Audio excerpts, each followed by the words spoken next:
Universo Diverso, com Luciana Neri. A diminuição do poder de compra do brasileiro. Vamos conversar com o professor universitário e consultor em análises econômicas, Luiz Marques. Professor Luiz, muito obrigada por ter aceitado o nosso convite. Vamos começar falando sobre a inflação, né? Que eu acho que é um dos pilares dessa diminuição do poder de compra. O que é a inflação e como ela impacta a vida do cidadão comum?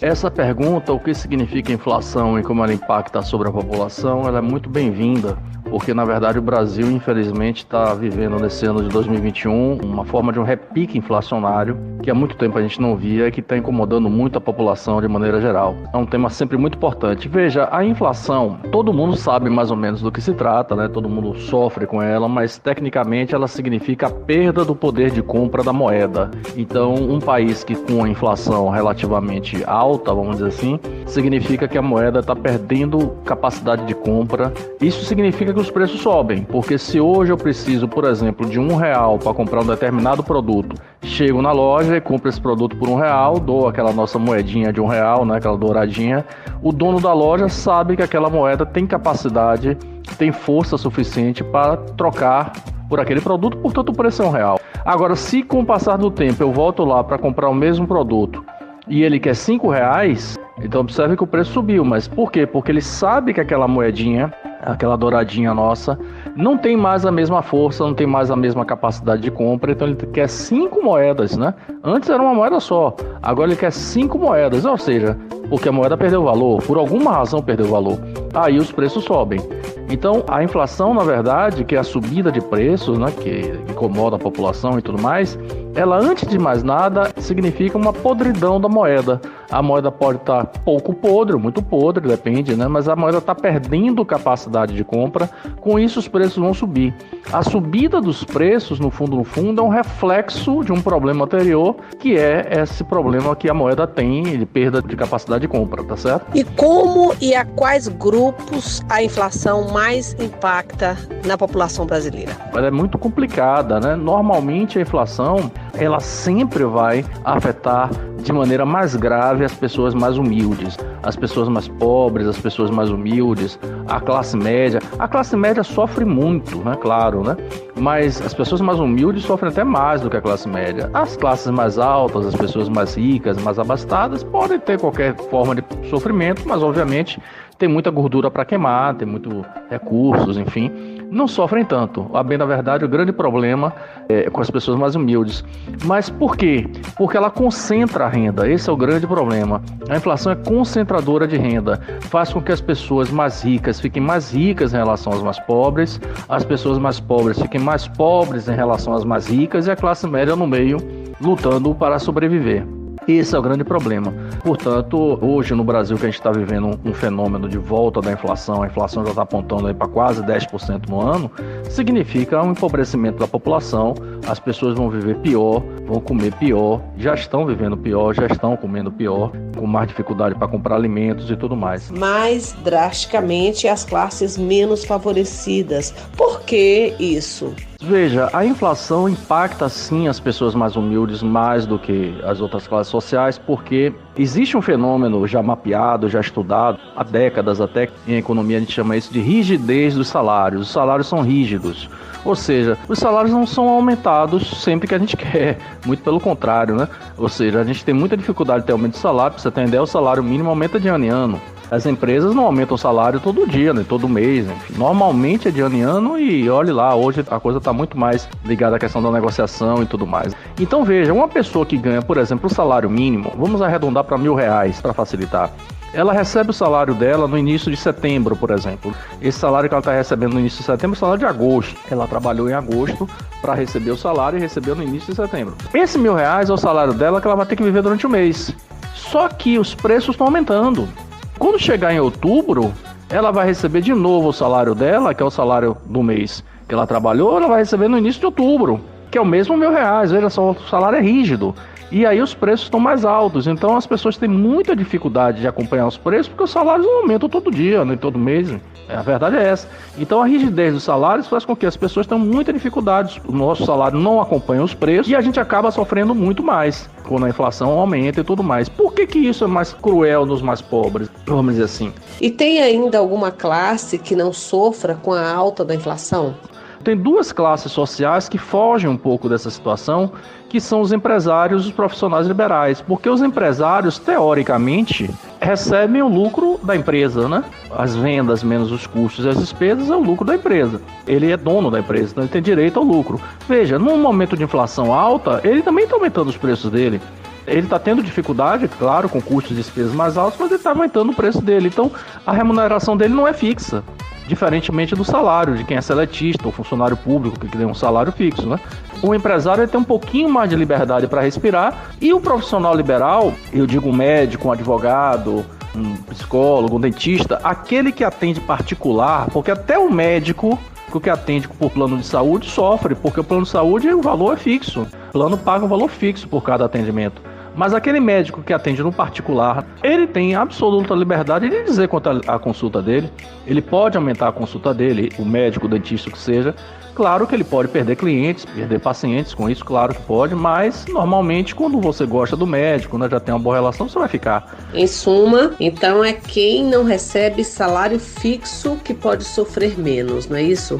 A classe média, vamos dizer assim, boa parte dela, né? Claro que nem toda, formada por profissionais liberais e empresários, tem um pouquinho mais de liberdade, não sofre tanto. A classe média que ganha salário fixo vai sofrer da mesma forma que as pessoas mais humildes, e obviamente as pessoas mais humildes sofrem também, porque os salários não conseguem acompanhar os preços, a chamada rigidez dos salários frente aos preços. São tantos índices que colocam no noticiário que a gente fica sem saber o que cada um significa e como isso afeta a nossa vida e qual é que é o verdadeiro.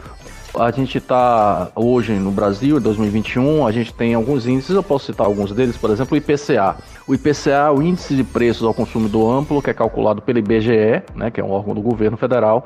Ele é o índice oficial da inflação no Brasil, então ele é o índice que mede oficialmente a inflação. Mas existem dezenas de índices, vários índices, por exemplo, um outro muito importante é o IGPM, Índice Geral de Preços do Mercado, que é calculado pela Fundação Getúlio Vargas, INPC, INCC, são vários índices. Veja, o IPCA de 2021, ele está apontando para fechar o ano ao redor de 10% ao ano. É uma inflação muito alta, considerando a média do Brasil dos últimos anos. Já o IGPM é outro índice, inclusive, que eu acabei de citar, ele já está ao redor de 33% ao ano. E como é que pode haver tanta discrepância? Tem um verdadeiro e um falso? Veja, um índice de preços, ele é formado por uma cesta de produtos que está ali dentro, né? Cada índice tem sua cesta, cada índice analisa uma determinada região do país. Então o índice de preços ele é apurado com base numa cesta de produtos, numa ponderação de itens que está ali dentro.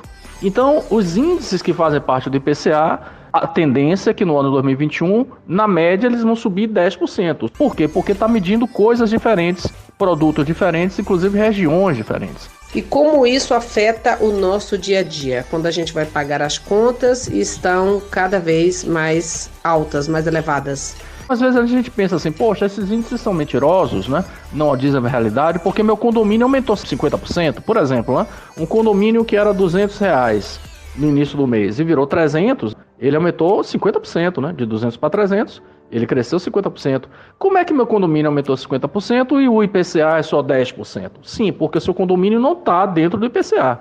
O IPCA está pegando vários produtos no Brasil, assim como o IGPM, e não está ali dentro. Então, o melhor dos mundos, para que obviamente ninguém faz isso, é que cada um calculasse a sua inflação pessoal, né? Das coisas que você compra, porque cada pessoa compra coisas diferentes e quantidades diferentes, mas ninguém faz isso. Então, a gente tem que usar os índices, que são esses índices calculados, como uma referência para a gente. E já foi pior, não é, professor? Só para ter uma ideia, até 1994, já tem um tempinho isso, o Brasil vivia índices de inflação absurdas, coisa de 1.000% ao ano, 1.800% ao ano, muito graves, até que veio o Plano Real, que foi em 94, conseguiu trazer a inflação do Brasil desse patamar para uma média de 5, 6% ao ano, 4% ao ano, por aí. Esse ano, infelizmente, a gente vai bater 10% pelo IPCA. porque o IGPM já está mais de 33. O que o governo faz para lidar com essa inflação? A inflação é um problema da moeda, tá certo? E é uma doença da moeda, vamos dizer assim, né? Para ser bem objetivo. Quando você está doente, você vai no médico. E o médico tem que analisar você, etc., para descobrir qual é a sua doença, para tentar te tratar. Se você está sentindo uma dor de cabeça muito forte e vai no médico, eu acredito que o médico deveria dar um remédio para passar a dor de cabeça, mas ele tem que descobrir a causa da dor de cabeça. Não adianta só passar a dor de cabeça se não descobrir qual é a causa. Então, o Banco Central é que vai tentar resolver o problema, porque o Banco Central é um banco do governo que faz política econômica, que tenta controlar a economia, e ele emite a moeda. Nossa moeda, o real, é emitido pelo Banco Central, é controlado pelo Banco Central. Portanto, é o Banco Central que tem que tentar resolver. Claro que com a ajuda de outros órgãos do governo, por exemplo, o Ministério da Economia também. Mas o Banco Central talvez seja o principal ator nisso aí, já que o problema da moeda é ele que controla a moeda, ele que tem que tentar resolver. Então, ele tem que tentar descobrir qual é a causa da inflação. Porque a inflação, de maneira bem simples, tem 3 causas muito diferentes. Elas têm impactos parecidos, mas as causas são diferentes. E quais são essas 3 causas, professor? Uma delas é, como a gente chama, a inflação de demanda, que é aquela inflação que acontece quando a economia está muito aquecida, as empresas estão contratando, então os salários estão aumentando, o nível de emprego está crescendo, o desemprego está caindo. Portanto, um momento bom, que aliás é totalmente diferente do que o Brasil vive hoje.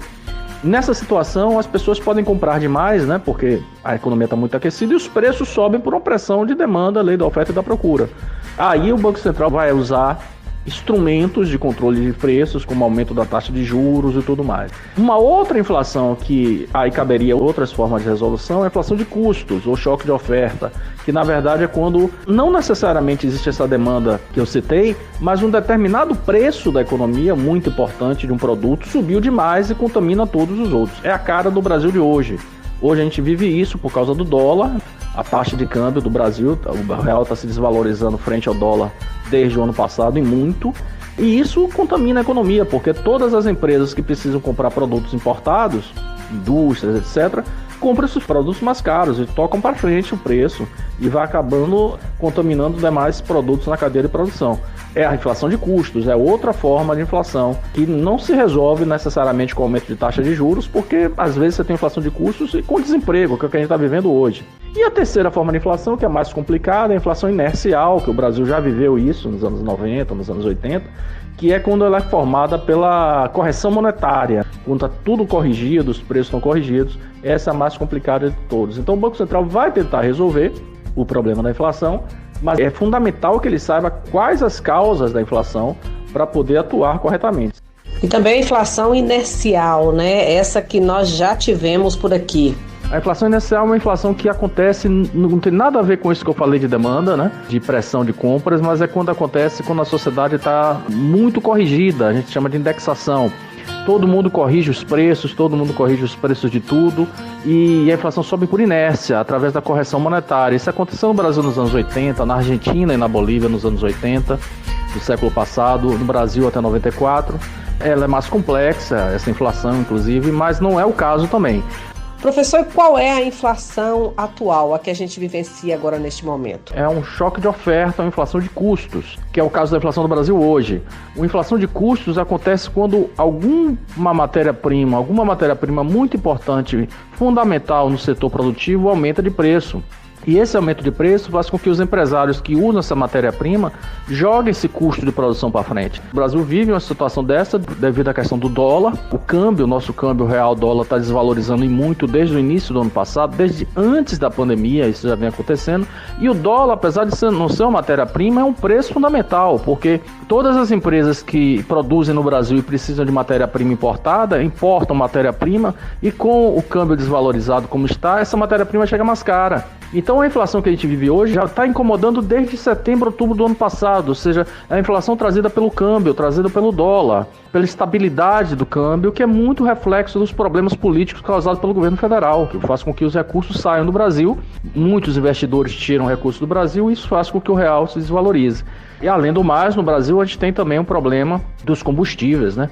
Gasolina, etc., combustíveis e energia elétrica, gás de cozinha, que são itens fundamentais que estão pressionando os custos de produção. Então essa é a inflação mais complicada, mas que o Banco Central precisa de alguma forma agir para tentar resolver. E como sobreviver a isso tudo? É fundamental pesquisar sempre, tentar comprar o mais barato possível, porque é possível, né? Claro que a gente encontra preços diferentes do mesmo produto.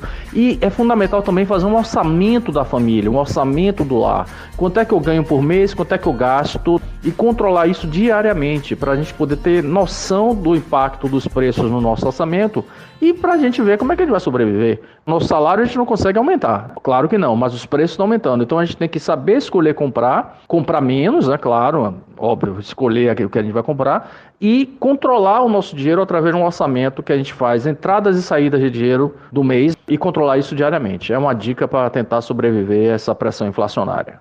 Obrigado, professor Luiz.